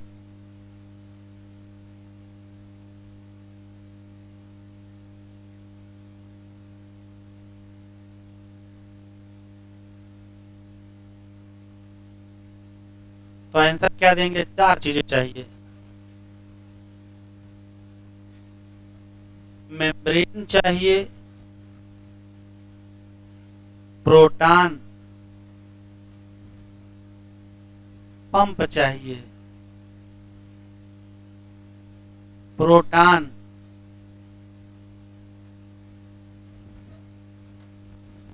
ग्रेडियंट चाहिए,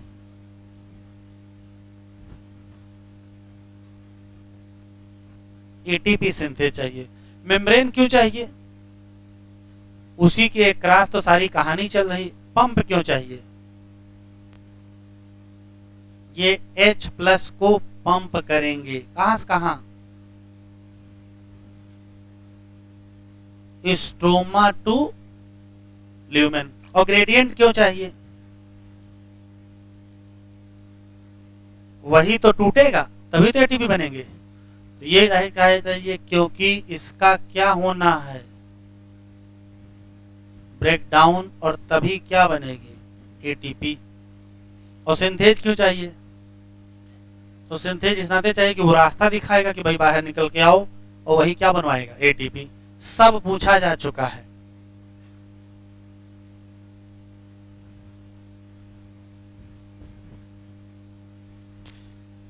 चलिए हेडिंग डालें, यूज ऑफ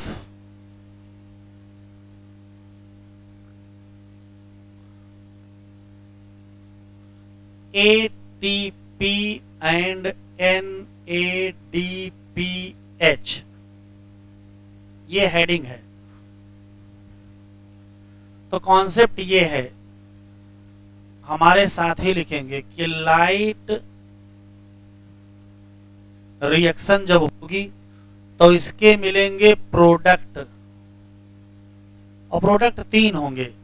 एक प्रोडक्ट होगा एटीपी, एक प्रोडक्ट होगा NADPH, और एक प्रोडक्ट होगा ऑक्सीजन। तीन ही प्रोडक्ट होंगे। तो ऑक्सीजन तो रिलीज हो जाएगी कहां?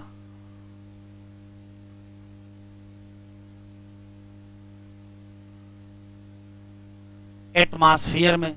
लेकिन ये दोनों कहां जाएंगे? तो यही दोनों यूज हो जाएंगे।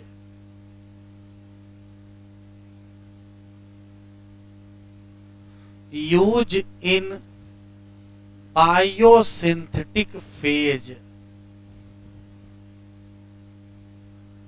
तो चाहे बायोसिंथेटिक फेज कहो, चाहे कार्बन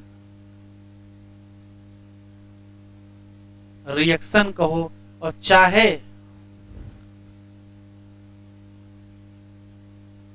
डार्क रिएक्शन कहो। और इसमें बायोसिंथेटिक फेज में होता क्या है? तो सिर्फ इतना होता है, CO2 से क्या बना लेंगे? ग्लूकोज। और जिससे बाद में क्या बनेगा? स्टार्च। तो अगर क्वेश्चन पूछा जाए कि एटीपी और NADPH का क्या करोगे, तो कहोगे CO2 को रिड्यूस करके क्या बनाएंगे?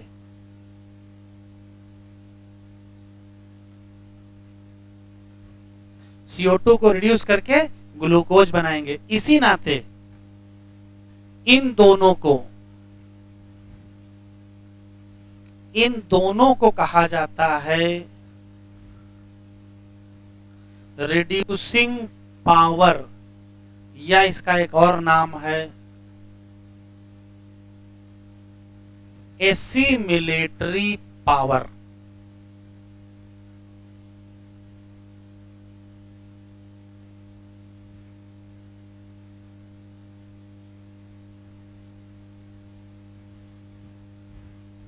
फिर से सुन लेते हैं। लाइट रिएक्शन से जो प्रोडक्ट बनेंगे वो तीन होंगे, एटीपी होगा, NADPH और ऑक्सीजन। ऑक्सीजन तो चला गया एटमॉस्फेयर में, उसको आप भूल जाइए। बचे दो, कौन से? एटीपी और NADPH। इन दोनों का अब इस्तेमाल किया जाएगा बायोसिंथेटिक फेज या कार्बन रिएक्शन या डार्क रिएक्शन। ये क्या है? ये वही है जिसमें CO2 से क्या बनता है? ग्लूकोज।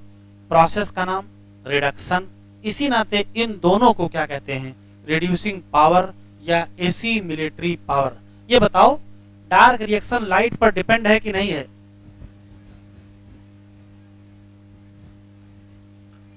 तो नॉट डायरेक्टली डिपेंड ऑन कहां? लाइट। सीधे लाइट पर डिपेंड है? नहीं। किस पर डिपेंड है? Product of light reaction. तो रियल कहानी यही है, हमको यही चीज पढ़नी सी इतना। ग्लूकोज बनना है किससे? CO2। Side heading, side heading dark reaction. अभी तक पढ़ क्या रहे थे? 3 दिन से पढ़ क्या रहे हो? Light reaction. आवाज से शुरू क्या हुआ है? Dark reaction. तो 3 दिन ये चलेगी, 3 दिन लाइट वाली और 3 दिन डार्क वाली। तो डार्क वाली डार्क में चलाई जाए, फिर रात रात बुलाया जाए, हैं? रात ही में होती है। वाह भाई वाह। चलिए, डार्क रिएक्शन।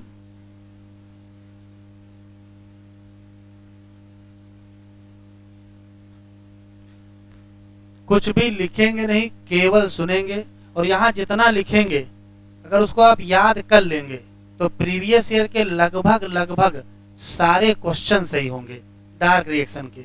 ना C3 पढ़ा है, ना C4 पढ़ा, कोई साइकिल नहीं पढ़ी है, फिर भी जितना यहाँ लिख देंगे उतना याद करेंगे, प्रीवियस के सारे क्वेश्चन निकल जाएंगे। देखो क्या है रियल में, क्या है? तो रियल में तो सिर्फ इतना है कि हमको CO2 से क्या बनाना है? ग्लूकोज। लेकिन इतना आसान है नहीं कि इधर लिखा CO2 उधर लिखा ग्लूकोज और बन गया है। ऐसे तो होना नहीं है, कुछ ना कुछ तो और होता होगा। तो देखो होता क्या है। तो होता यह है कि जो CO2 है, जैसे मान लेते कि ये CO2 है, तो कोई ना कोई CO2 एक्सेप्टर होगा और CO2 एक्सेप्टर के बीच रिएक्शन होगी। तो कोई ना कोई फर्स्ट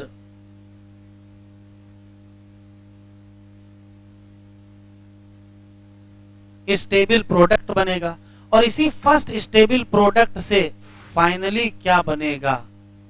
ग्लूकोज बनेगा। जब CO2 एक्सेप्टर और CO2 रिएक्शन करते हैं तो इस घटना को कार्बोक्साइलेशन कहते हैं। और जब ये फर्स्ट प्रोडक्ट से ग्लूकोज बनता है तो रिडक्शन कहते हैं। तो CO2 से ग्लूकोज बनने में अभी तक तो पता चला है कि 2 स्टेप होते हैं। एक स्टेप कौन सा?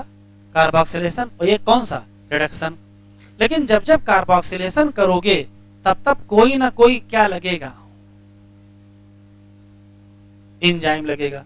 तो वैज्ञानिकों की जो मेन टारगेट था कि पहले ये पता करो कि जो CO2 एक्सेप्टर मॉलिक्यूल है वो कौन है, फिर ये पता करो उस CO2 एक्सेप्टर में कार्बन कितने हैं, फिर ये पता करो कि ये एंजाइम कौन सा है, फिर ये पता करो कि पहला स्टेबल प्रोडक्ट कौन सा है, उसमें कार्बन कितने हैं। इतने क्वेश्चन का जवाब वैज्ञानिकों का ढूंढना था।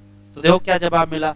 तो मेल्विन केल्विन जिन्होंने बहुत सारा काम किया, कार्बन 14 का इस्तेमाल किया और दुनिया के सामने पहली बार बताया कि जो पहला स्टेबल प्रोडक्ट है वो 3 कार्बन का होता है। पहला स्टेबल प्रोडक्ट 3 कार्बन का होता है। तो वैज्ञानिकों ने कहा इसका नाम तो बताओ। तो देखो क्या बताया। कहा कि देखो CO2 का जो CO2 जो है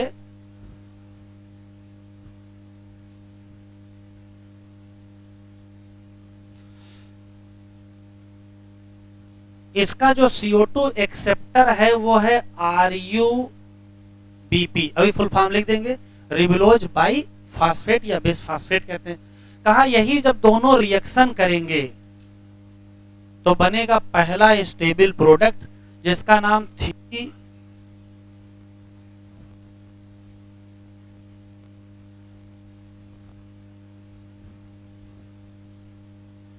three phosphoglyceric acid, short form में इसको PGA भी कहते हैं। कहा इसमें पाए जाते हैं 3 कार्बन। कहा 3 कार्बन कैसे, तो देखो ध्यान से।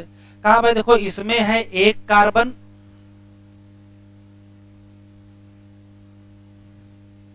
इसमें है 1 कार्बन और इसमें है 5 कार्बन। तो किसी गांव वाले आदमी से पूछो कि भैया 1 और 5 जोड़ोगे तो कितने होंगे, 6। तो बच्चे कितने, 3 कहां चले गए, तो 3 कहीं गए नहीं। ये मॉलिक्यूल ही कितने होते हैं, 2 होते हैं, तो 6 हो गया। कहा इसी का क्या कर दो, इसी का कर दो रिडक्शन और क्या बना लो, ग्लूकोज। ये काम किसने किया, मेल्विन और kelvin.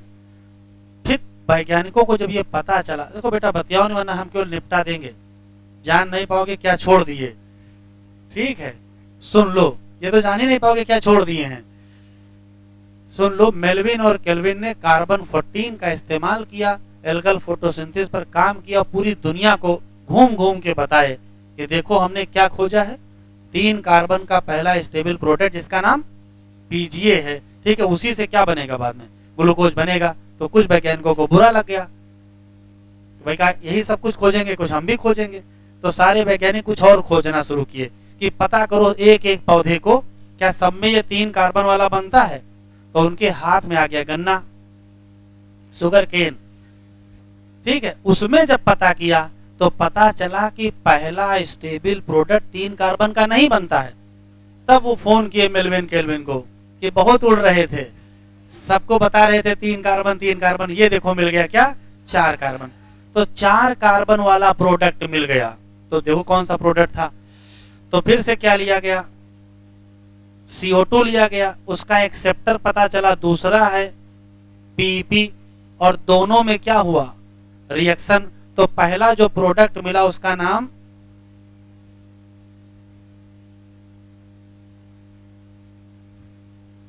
Oxaloacetic acid, short form में OAA, ठीक है। इसमें कितने कार्बन थे, 4 कार्बन थे। अब इसमें कार्बन 4 थे, बाद में इसी से क्या बनेगा, ग्लूकोज बना।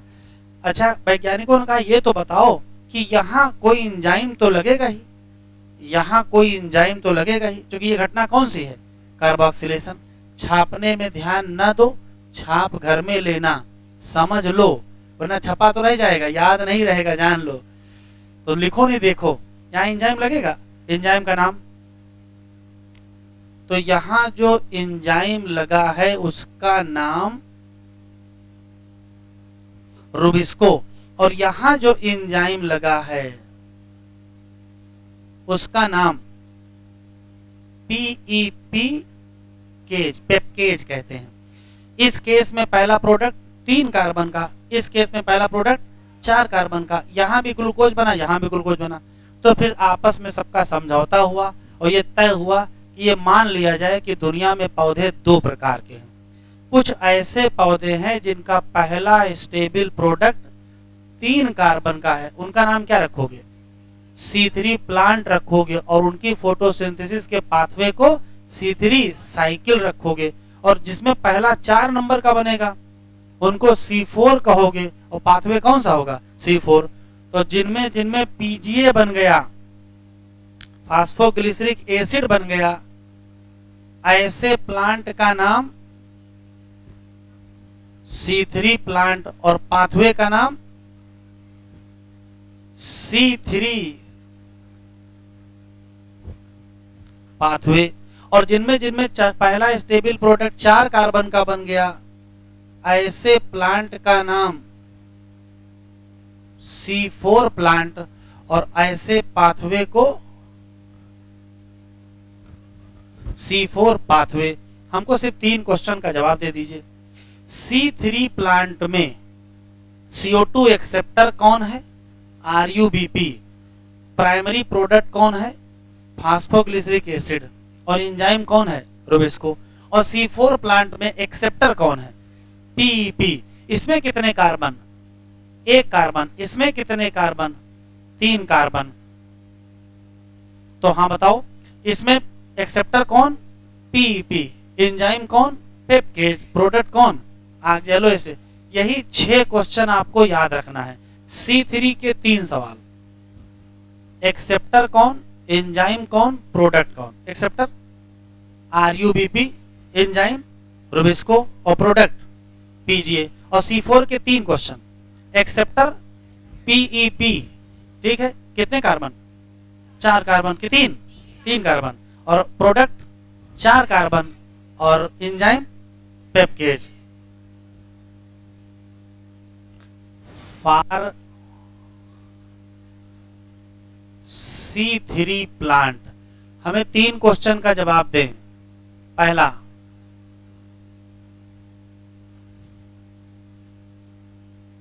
CO2 एक्सेप्टर बताओ भाई, वही लिखेंगे। RUBP full form ribulose bis phosphate. कितने कार्बन? 5 कार्बन का ये कीटोज सुगर है। अच्छा, दूसरा क्वेश्चन, एंजाइम कौन सा है?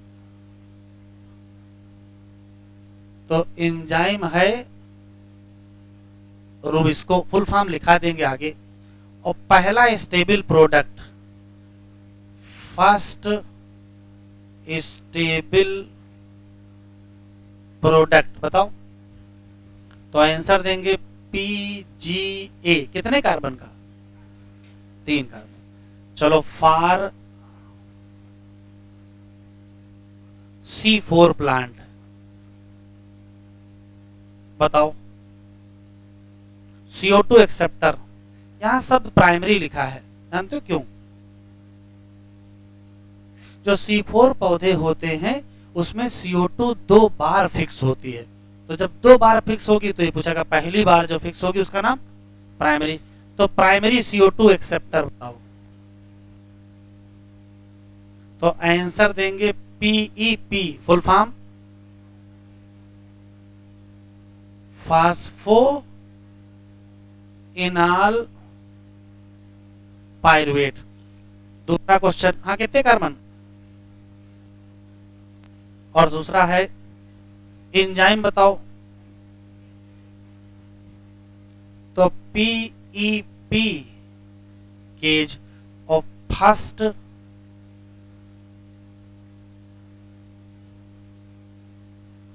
स्टेबल प्रोडक्ट, तो OAA full form oxalo acetic acid. कितने कार्बन? 4 कार्बन। अगर आप इतना याद कर लोगे तो क्वेश्चन सारे लगभग निकलेंगे सिर्फ इतने से ही। 3 बातें बताई गई हैं C3 की और 3 ही बातें बताई गई हैं C4 की। लिखो, ये तो पढ़ाए थे।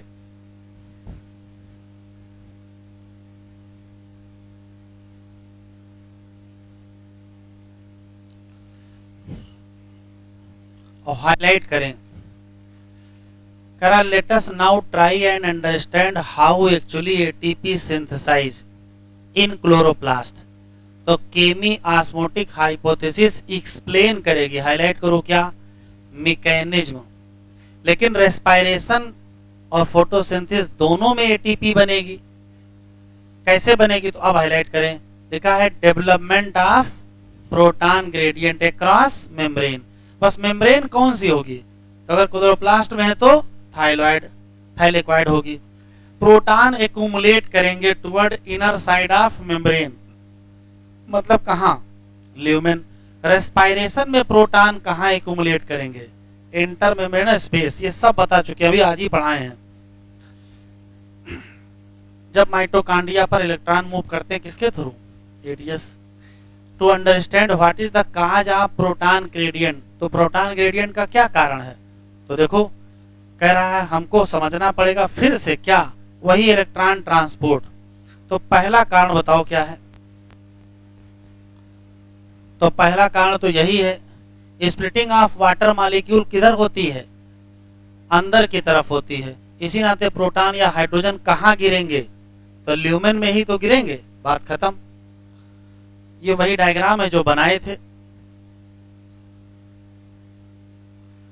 फिर है इलेक्ट्रॉन जब मूव करता है फोटो सिस्टम से तो क्या हो जाते हैं, प्रोटॉन ट्रांसपोर्ट हो जाते हैं अक्रॉस द मेम्ब्रेन। कह रहा ऐसा क्यों हो गया, तो देखो क्या गलती हुई है। जो प्राइमरी एक्सेप्टर है उसका नाम PQ है, उसने, वो है किधर की तरफ, बाहर की तरफ है। उसने क्या किया, ट्रांसफर कर दिया अपने इलेक्ट्रॉन को, किसको, इलेक्ट्रॉन कैरियर को देना चाहिए नहीं दिया, दे किसको दे दिया, हाइड्रोजन। और उसने क्या किया, एक प्रोटॉन को रिमूव कर दिया, कहां से, स्ट्रोमा को, और ट्रांसपोर्ट किया इलेक्ट्रॉन।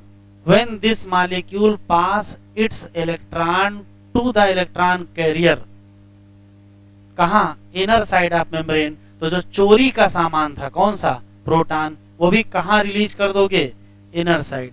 क्लियर। तीसरा, NADP का रिडक्टेज एंजाइम कहां लोकेटेड है, स्ट्रोमा साइड की तरफ। तो जब इलेक्ट्रॉन वहां पहुंचेगा कहां से, PS1 से, तो प्रोटॉन भी तो चाहिए किसके लिए, रिडक्शन ऑफ NADP के लिए। कहां से प्रोटॉन उठाओगे, स्ट्रोमा से, तो घट नहीं जाएंगे। कह रहा इतना क्यों परेशान हो। फाइनली प्रोटॉन स्ट्रोमा में घटेंगे और ल्यूमेन में बढ़ेंगे, जिससे क्या जनरेट होगा, प्रोटॉन ग्रेडियंट। और क्या घट जाएगा, pH, कहां, ल्यूमेन। कह रहा why we are so interested, इतना क्यों इंटरेस्टेड हैं प्रोटॉन ग्रेडियंट में, तो कह रहा है क्यों, क्योंकि तोड़ना है ग्रेडियंट को और तभी क्या बनेगी, ATP। और ग्रेडियंट टूटेगा कैसे, तो मूवमेंट होगा किसका, प्रोटॉन या H+ का across the membrane through the transmembrane channel. और चैनल कौन बनाया, CF0, कहां का, ATP सिंथेज।